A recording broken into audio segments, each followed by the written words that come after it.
d'entreprises ont fait la même chose. Bon, pour certaines, l'impact, pour certaines, c'est pour maintenir les finances des économies à un certain niveau. On aime les gens au chômage technique. Mais nous, par exemple, c'est pas le cas. C'est plus le point de vue sanitaire. Voilà. Donc, euh, euh, l'impact négatif sur la chaîne d'approvisionnement s'est révélé sous plusieurs volets. Point de vue économique, on ne dira pas assez parce que on n'achète pas, on ne consomme pas assez, on ne produit pas assez. Donc, du coup, les entrées financières ne sont plus les mêmes. Si l'activité baisse, le retour financier aussi sera en baisse. On sait tous que le chiffre d'affaires, c'est la quantité produite ou les quantités vendues multipliées par le prix unitaire. Donc, si le prix unitaire est de 10 et la quantité vendue est 1000, vous voyez que le chiffre d'affaires sera 10 000. Mais si la quantité vendue n'est que 5000, même le prix reste à 10, hein, et le chiffre d'affaires aussi, voilà. Donc, au lieu de vendre 1000, par exemple, à situation normale, on vend 1000, mais à situation exceptionnelle comme le problème du Covid, on ne vend que 500. Donc, du coup, au lieu de faire un chiffre d'affaires de 10 000, comme à l'accoutumée, comme normalement, on ne vend que 5 000. Mais les 5 000 là vont supporter quelle charge? Vous voyez, donc économiquement, ça nous a donné un coup de poing et on est pratiquement KO. Et ça se poursuit aussi du point de vue social. Socialement, les gens sont à la maison, oui, mais les gens n'ont pas de provisions.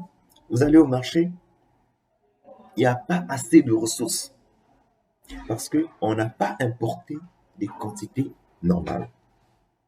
Voilà d'un point de vue économique et social.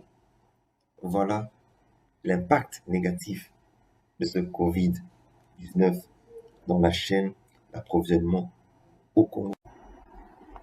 Vous avez trouvé cette vidéo longue, c'est vrai.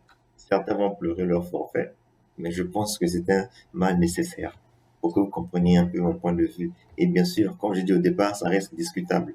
Je n'ai pas voulu trop m'étaler dans les détails pour ne pas trop consommer en temps, mais un point de vue général, voilà. Maintenant, je disais au début qu'il y avait le côté positif du Covid. Cette pandémie du Covid est venue nous montrer qu'on aurait dû, qu'on aurait dû, il y a longtemps, développer les productions locales. Nous sommes dans un pays qui est arrosé, du nord au sud. Nous sommes dans un pays qui a un climat favorable. Nous sommes dans un pays qui a une situation géographique très, très, très abordable, même plus que le mot abordable. Ça convient énormément. Voilà. Donc, la production locale devrait envahir le marché. Là où je dis impact négatif, positif, pardon, du Covid, c'est que le fait d'avoir compris ça, j'espère que nos autorités maintenant vont penser à mettre beaucoup plus d'accent sur la production locale. Ceux qui sont dans l'agriculture, ceux qui sont dans l'agriculture, tomates, légumes et tout ce qui suit, qu'ils produisent en masse, qu'ils reçoivent les financements et les accompagnements nécessaires pour envahir nos différents marchés.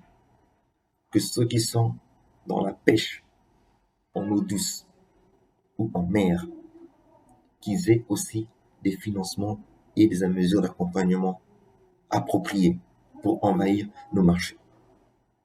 Pour ceux qui sont dans les industries alimentaires, je prends par exemple le cas de ceux qui produisent des cannes à sucre, pour ceux qui produisent les pâtes alimentaires, qu'ils aient aussi un accompagnement conséquent.